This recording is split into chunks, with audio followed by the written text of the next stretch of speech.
Hello everyone, कैसे हैं आप सभी। स्वागत है आप सभी का एक और नए वीडियो में। दोस्तों, आप सभी के रेलवे एएलपी के एग्जाम खत्म हो चुके हैं। आपके 5 दिन एग्जाम चले और एक दिन में 3 शिफ्ट होती थी। इसी प्रकार से आपकी टोटल 15 शिफ्ट में एग्जाम हुए। सीबीटी 1 के सभी एग्जाम्स आपके खत्म हो चुके हैं और आप सभी जानते हैं कि जो रेलवे का एग्जाम होता है वो सीबीटी 1 में होगा, फिर सीबीटी 2 में होगा, उसके बाद कहीं जाके आपको सिलेक्शन होगा, आपको जॉब मिलेगी। लेकिन अब आपके माइंड में सिर्फ एक ही सवाल पैदा हो रहा है, एक ही सवाल चल रहा है कि भैया सीबीटी 1 के एग्जाम खत्म हो गए हैं, अब सीबीटी 1 की कट ऑफ क्या रह सकती है कि आपको सीबीटी 2 में मौका मिले। तो आज की वीडियो में दोस्तों हम सीबीटी 1 की कट ऑफ के बारे में डिस्कस करेंगे कि इतने नंबर पर आपके लिए सीबीटी 2 में चांस है या फिर नहीं है। मेरे भाई, वीडियो को पूरा अंत तक देखिएगा जिसमें आपका कोई भी पॉइंट मिस ना हो। हम बात करते हैं थोड़ा सा बेसिक चीजें, जैसे कि आप सब देख सकते हैं रेलवे एएलपी सीबीटी 1 का आपका एग्जाम कंडक्ट हुआ था 2024 में, जो कि आपका खत्म हो चुका है। अब एक एग्जाम से आपका सिलेक्शन नहीं होता, इसमें आपका प्री और मेंस 2 प्रकार के होते हैं। सीबीटी 1 सीबीटी 2 होते हैं, आप सभी जानते हैं। इसमें जो कुल पदों की संख्या थी वो आपको पता है कि 18,799 टोटल पोस्ट थी इस रेलवे एएलपी में। अब 18,799 पोस्ट के लिए कितने लोगों ने फॉर्म को अप्लाई किया था, तो आप सब देख सकते हैं। आरटीआई का रिप्लाई आया। मैं कुछ अपने घर से बता के नहीं बता रहा हूं भाई कि कितने लोगों ने आवेदन किया। बिल्कुल जो ऑथेंटिक चीज है वो आपको वही शेयर करता हूं अपने चैनल के माध्यम से, ठीक है। तो आप सब देख सकते हैं कि आपके लिए 18,99,407 लोगों ने आवेदन किया था और टोटल सीटों की संख्या थी 18,799, यानी कि 18,799 के लिए 18,99,407 लोगों ने आवेदन किया था। अब जितने लोगों ने फॉर्म अप्लाई किया था उनमें से पूरे के पूरे लोग कभी भी पेपर को देने नहीं जाते हैं। काफ़ी लोग नहीं जाते हैं कि कितने लोग पेपर को देने गए, एवरेज अटेंडेंस कितनी आई। तो ये भी मैं बिल्कुल आपको ऑथेंटिक बता रहा हूँ, न्यूज़पेपर के माध्यम से बता रहा हूँ। तो इसमें जो न्यूज़पेपर में आंकड़ा आया था उसमें तो आपका 69% एवरेज अटेंडेंस रही आपके एएलपी के एग्जाम में। लेकिन मैं आपको बता रहा हूं कि 68 से आप 70 के अप्रोक्स मान सकते हैं कि इतने लगभग आपके लोग उपस्थित रहे एग्जाम्स में। मगर 30% ऐसे लोग थे जिन्होंने एएलपी का सीबीटी 1 एग्जाम को छोड़ दिया, ठीक है। तो आपका जो कंपटीशन है वो इतने लोगों से ही है कि 68 से 70% लोगों से ही आपका कंपटीशन होने वाला है और इन्हीं में से आप फाइट करेंगे। इन्हीं में से जो लोग हैं जो सिलेक्ट होंगे वो सीबीटी 2 में प्रवेश करेंगे और सिलेक्शन लेंगे। अब बात करते हैं मेरे भाई कि आपका टोटल जो एग्जाम चला वो 5 दिन चला और 5 दिन में आपकी एक दिन में 3 शिफ्ट होती थी। इसी प्रकार से आपकी टोटल जो शिफ्टों की संख्या थी वो 15 शिफ्ट हो गई। 15 शिफ्ट में आपका एग्जाम चला, 15 शिफ्ट में इतने लोगों ने आपका पेपर दिया। अब मैं आपको बता दूं कि जो कट ऑफ आपकी रहेगी वो आपके परसेंटाइल बेस के आधार पर ही आपकी मानी जाएगी। रेलवे ने कुछ दिन पहले एक फॉर्मूला आपको दिया था, परसेंटाइल का फॉर्मूला, कि भैया परसेंटाइल के फॉर्मूला के आधार पर ही रेलवे के सभी एग्जाम्स का आपका कट ऑफ जारी होगा। तो परसेंटाइल के माध्यम से ही आपका जारी होगा, आप परेशान मत होइएगा। नंबर के हिसाब से नहीं होगा, परसेंटाइल के हिसाब से होगा, क्लियर रखना। साथ ही साथ रेलवे के जितने भी एग्जाम्स होते हैं, कोई भी ऐसा एग्जाम जो 2 या 2 से अधिक शिफ्टों में कंडक्ट करवाया जाता है, उन सभी एग्जाम्स में आपका नॉर्मलाइजेशन होता है। और नॉर्मलाइजेशन में आपको बेसिक सभी लोगों को कुछ नंबर का एडवांटेज मिलता है। किसी के 2 नंबर बढ़ गए, किसी के 4 नंबर बढ़ गए, वो आपकी शिफ्ट पर डिपेंड करता है। तो अब आपको इस भी जो एएलपी का सीबीटी 1 हुआ, क्या इसमें भी आपको नॉर्मलाइजेशन में कुछ फायदा मिलेगा? तो बिल्कुल मेरे भाई, नॉर्मलाइजेशन का आपको फायदा मिलेगा। लेकिन आप सोचें कि हमारे 12 नंबर बढ़ जाए, 10 नंबर बढ़ जाए, इतना ज्यादा आपको फायदा देखने को नहीं मिलेगा, क्योंकि बहुत सारी शिफ्टों में पेपर नहीं हुआ है। मात्र 15 ही शिफ्टों में पेपर हुआ है। जैसे एसएससी जीडी का पेपर होता है, एमटीएस का पेपर होता है, रेलवे एनटीपीसी का पेपर होता है। इनका जो एग्जाम होता है बहुत ज्यादा दिनों तक चलता है, बहुत सारे शिफ्टों में होता है। इनमें भाई 10-10, 12-12 नंबर तक आपको फायदा मिलता है। लेकिन इसमें आपको इतना ज्यादा फायदा नहीं मिलेगा। लेकिन हाँ, 2-4 नंबर आपको देखने को जरूर मिलेगा, 2-4 नंबर का आपको एडवांटेज देखने को मिलेगा यहाँ पर, ठीक है। तो इसका भी आपको फर्क पड़ने वाला है। साथ ही साथ आप देख सकते हैं कि भैया मैं आपको बता दूं पासिंग परसेंटेज क्या है।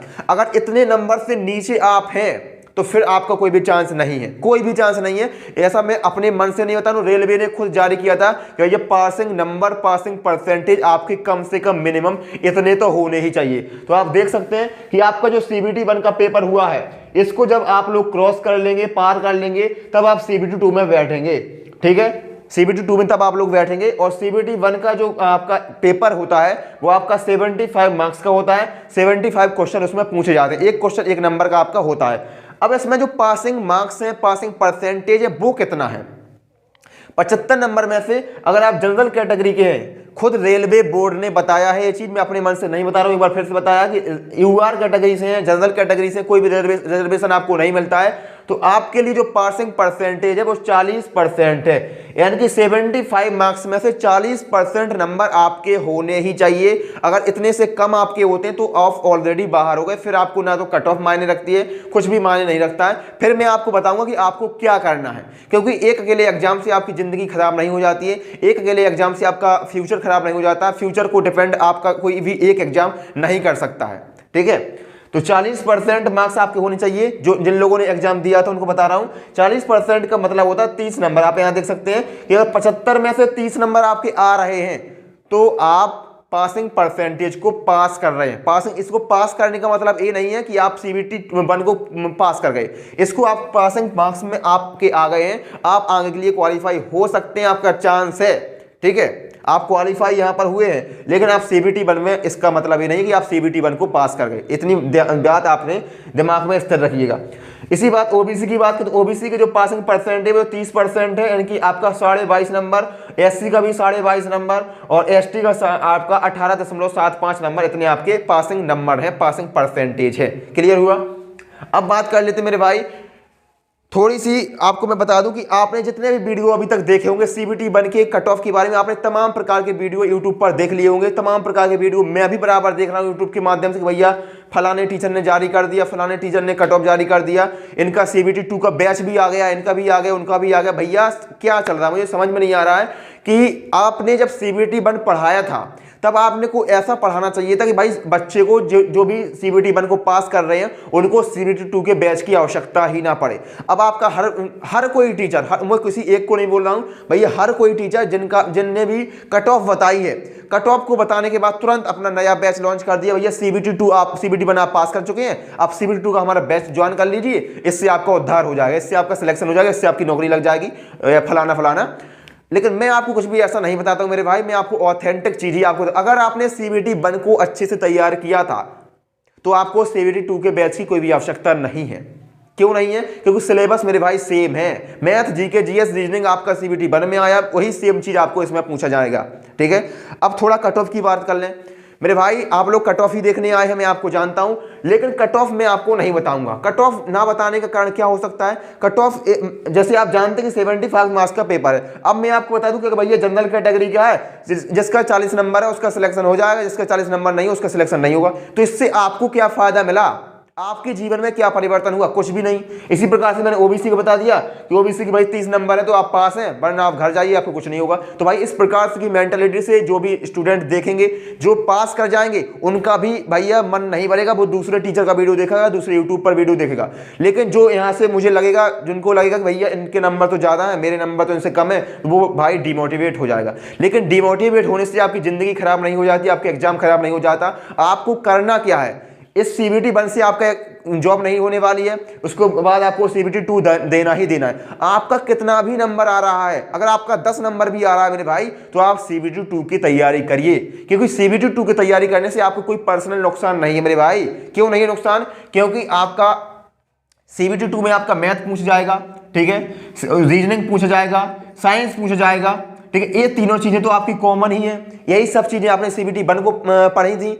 अगर आप सोचिए, अगर आप सीबीटी 1 को पास नहीं कर पाए और आप इन चीजों को कंटिन्यू पढ़ रहे हैं सीबीटी 2 के लिए, तो आपको आगे चल के जब आप दोबारा से एग्जाम देंगे एएलपी का ही क्यों, रेलवे का कोई सा भी एग्जाम देंगे, सभी एग्जाम्स लगे हुए हैं, आप देख सकते हैं रेलवे के बराबर एग्जाम यहाँ पर लगे हुए हैं। आपने आरपीएफ एसआई का फॉर्म डाला होगा, आरपीएफ एसआई के भी पेपर स्टार्ट हो गए हैं, आपके 2 तारीख से हैं। इसके अलावा जेई का फॉर्म आपने डाला होगा, नहीं डाला टेक्नीशियन का डाला होगा, नहीं डाला तो ग्रुप डी का नोटिफिकेशन जारी होने वाला, उसका फॉर्म आप डालेंगे। कुछ भी आपको एक्स्ट्रा नहीं पढ़ना है, जो चीज आपको यहाँ पर पढ़ रहे थे वही सारी की चीज आपको यहाँ पर काम आने वाली है। एनटीपीसी का फॉर्म आपका डल चुका है, इसका भी फॉर्म आपने अप्लाई किया होगा, ठीक है। इसके अलावा अदर्स एग्जाम होते हैं, रेलवे के एग्जाम तो होते ही होते हैं, साथ ही साथ एसएससी के भी एग्जाम होते हैं, कुछ भी अलग नहीं है मेरे भाई, कुछ भी। मैथ आप पढ़ते हैं, वहां पर मैथ पढ़ते हैं, इन सभी एग्जाम्स में आपको मैथ देखने को मिलेगी। रीजनिंग आप पढ़ते हैं, इन सभी एग्जाम्स में आपको रीजनिंग देखने को मिलेगी। साइंस आप पढ़ते हैं, इन सभी एग्जाम्स में आपको साइंस देखने को मिलेगी। जीके आप पढ़ते हैं तो इन सभी एग्जाम्स में आपको जीके जीएस सब कुछ देखने को मिलेगा। भाई कुछ भी बर्बाद नहीं होता है यहाँ पर, कंपटीशन में कुछ भी बर्बाद नहीं होता है। अगर आपने एक बार तैयारी कर ली तो अगर आपने फलाना एग्जाम दिया इसमें नहीं होता है तो भाई बहुत सारी अपॉर्चुनिटी आपका मौका देख रही है, बहुत सारे एग्जाम बराबर होते हैं। और रेलवे ने भी अपना भैया कैलेंडर अब जारी कर दिया है, 25 का भी कैलेंडर जारी होगा, 26 का भी होगा। हर साल रेलवे अपना कैलेंडर जारी करेगा तो आपको कुछ भी नुकसान नहीं है। अब आप ये सोच रहे हैं कि भैया कितना कट ऑफ जाएगा, उसके बाद हम तैयारी करेंगे, अगर हमारा सीबीटी 1 में पास हो गया तो हम सीबीटी 2 की तैयारी करेंगे, अन्यथा हमारी जिंदगी खराब है। तो इस प्रकार की भाई मेंटलिटी को बदल दीजिए। अगर आपका सीबीटी 1 पास हो जाता है तो बहुत अच्छी बात है मेरे भाई, सीबीटी 2 को आप अच्छे से करिए, अभी से करिए। कोई भी वीडियो आपको और देखने की आवश्यकता नहीं है, कट ऑफ देखने की बिल्कुल भी आवश्यकता नहीं है। सीबीटी 1 अगर आपका पास हो जाता है तो आप तैयारी कंटिन्यू करिए, अगर सीबीटी 1 पास नहीं होता है तो भी आपकी तैयारी कंटिन्यू करिए, क्योंकि किसी को नहीं पता है कि सीबीटी 1 की कट ऑफ कितनी रहेगी। हो सकता है, मैं तो भैया यही उम्मीद करता हूं कि आप सभी का सीबीटी 1 पास हो जाए। पास हो गए तो आपकी तैयारी कंटिन्यू चल रही है, नहीं पास हो पाए, कुछ भी कारण हो सकता है, तैयारी अच्छी नहीं थी, जो भी रीजन हो सकता है, तो तैयारी आप कर रहे हैं ना, और सारे एग्जाम आपका इंतजार कर रहे हैं ना, एसएससी आपका इंतजार कर रही है, रेलवे के एग्जाम, और एएलपी का तो आपका दोबारा से एग्जाम होगा। ठीक है, आज एग्जाम नहीं होगा, एक साल बाद फिर से एग्जाम होगा, लेकिन तब तक आपके और सारे एग्जाम्स होने वाले। तो मेरे कहने का मतलब ये है कि मेरे भाई जो भी आपकी गलतियां हैं, जो भी कमियां हैं, जो भी सब्जेक्ट आपका मजबूत नहीं है, उसको तैयार कर लीजिए। वही आपका सीबीटी 2 में आएगा, वही आपका दूसरे रेलवे एग्जाम्स में आएगा, वही आपका एसएससी में आएगा। अब आप इस चीज़ का इंतजार मत करिए कि हमारा कट ऑफ कितनी रहेगी, हम उसको पास कर पाएंगे, फिर हम सीबीटी 2 का बैच लेंगे किसी फलाने टीचर का, फिर हम तैयारी करेंगे। हो सकता है सीबीटी 1 का जब आपका रिजल्ट आए उसके बाद सीबीटी 2 के लिए आपको मात्र 1 महीने या 20 दिन का समय मिले, फिर आप उतने दिन में तैयारी नहीं कर पाएंगे। तो मेरे कहने का सीधा सीधा एक ही मतलब है कि आप कट ऑफ को दिमाग से निकाल दीजिए, सिलेक्शन को आप बिल्कुल ये भूल जाइए कि भैया हमारे यहाँ पर सीबीटी 1 पास हो पाएगा या नहीं हो पाएगा। पास हो जाता है तो बहुत अच्छी बात है, नहीं हो पाता है तो डिमोटिवेट बिल्कुल भी नहीं होना। बहुत सारे एग्जाम्स हैं, सिलेबस सबका सेम है, पैटर्न सबका सेम है, मैथ आपको सब एग्जाम में पढ़नी है, रीजनिंग सब में पढ़ना है, जीके जीएस सब में पढ़नी है, साइंस आपको सारे एग्जाम्स में पढ़नी है। ठीक है, पढ़ाई ही मेन चीज़ है। बकाया आप अगर भटकना चाहते हैं तो तमाम प्रकार के टीचर्स आ गए हैं जो अपना भैया पहले तो कट ऑफ बताएंगे, लोगों को डराएंगे, स्टूडेंट को डराएंगे, उसके बाद कह देंगे भैया सीबीटी 2 का बैच आ गया है, इसको ज्वाइन कर लीजिए। हर टीचर अपना नया बैच लॉन्च कर रहा है। मैं कोई भैया बैच लॉन्च करने नहीं आया आपके सामने, मैं आपको सच्चाई बताने आया हूँ कि जो भी है, अगर आपने एक बार कहीं से भी तैयारी कर लिया, सीबीटी 1 की तैयारी की थी, तो आपको सीबीटी 2 के लिए कोई भी नया बैच परचेज करने की बिल्कुल भी जरूरत नहीं है। जो आपने पढ़ा है उसी को प्रैक्टिस करिए, रिवीजन करिए, मॉक टेस्ट लगाइए, बस इससे ज़्यादा कुछ नहीं करना है। बस मॉक टेस्ट आपको लगाने हैं, ऑनलाइन मॉक टेस्ट लगाया करिए, जब भी आप जहाँ से भी लगाते हैं ऑनलाइन लगाया करिए, क्योंकि ऑनलाइन ही आपके एग्जाम्स होते हैं सारे रेलवे के। ठीक है, और साथ ही मैं आपको एक और चीज़ बता दूं मेरे भाई कि अगर आप किसी भी एग्जाम्स की तैयारी करते हैं, मैं कोई भी कोर्स लॉन्च नहीं कर रहा हूँ, ठीक है, भगना मत, पूरा वीडियो देखना।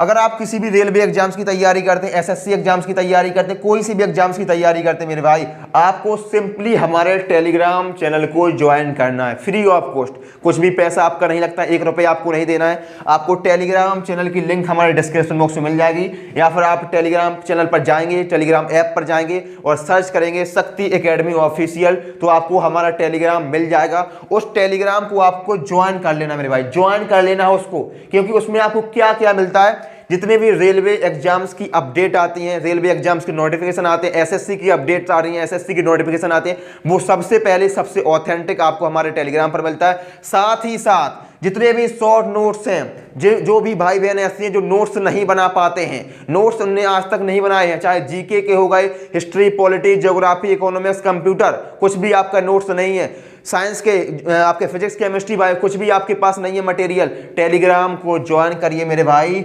शॉर्ट नोट्स प्रोवाइड करवाता हूँ, short notes, handwritten note provide करवाता हूँ, पीडीएफ प्रोवाइड करवाता हूँ, जो भी टीचर मुझे अच्छे लगते हैं उनके नोट्स में आपको प्रोवाइड करवाता हूँ वहाँ पर फ्री में। एक भी पैसा, एक भी रुपया आपको कहीं पर भी देने की आवश्यकता नहीं है। तो टेलीग्राम को ज्वाइन करिए, पूरा मटेरियल आपको मिलेगा, शॉर्ट नोट्स आपको मिलेंगे, पीडीएफ आपको मिलेगी, प्रीवियस ईयर के पेपर जिनके लिए आप 300 400 500 रुपए की किताब खरीदते एक एक सब्जेक्ट के लिए, वो सारी किताबें आपको यहाँ पर फ्री ऑफ कॉस्ट मिलेगी।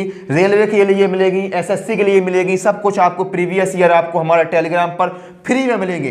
साथ ही साथ ऑल इंपोर्टेंट बुक्स पीडीएफ, जो भी जरूरत की ऐसी किताबें हैं जिनका आपके पास होना चाहिए, जो किताबें आपके पास होनी चाहिए फिर भी आपके पास वो किताबें नहीं है, तो उनकी पीडीएफ मैं आपको प्रोवाइड करवाऊंगा अपने टेलीग्राम पर फ्री ऑफ कॉस्ट। तो टेलीग्राम पर आपको साथ मिलेगा, ऑल अपडेट आपको मिलेगी। तो मैं आपको यही बता रहा हूं कि आप टेलीग्राम को ज्वाइन करिए। और कुछ भी अभी आप कट ऑफ के बारे में मत सोचिए मेरे भाई कि सीबीटी वाले की कट ऑफ कितनी जाएगी। बहुत सारे वीडियो आपने देख लिए होंगे अभी तक, लेकिन आप संतुष्टि आपको नहीं मिलेगी। अगर आपके नंबर उस कट ऑफ से ज्यादा है, किसी के द्वारा बताए गए कट ऑफ से ज्यादा है, तो आपको प्रसन्नता होगी। लेकिन फिर आप दूसरा वीडियो देखेंगे, हो सकता है उनकी बताई गई कट ऑफ से आपके नंबर कम है, तो फिर आप डिमोटिवेट होंगे। तो आपको कुछ भी कट ऑफ नहीं देखना है, आपको बस ये सोचना है कि भैया हम तो मैथ पढ़ रहे हैं, हम तो रीजनिंग पढ़ रहे हैं, हम तो जीके जीएस पढ़ रहे हैं और सभी एग्जाम्स में इसका बेनिफिट मिलने वाला है।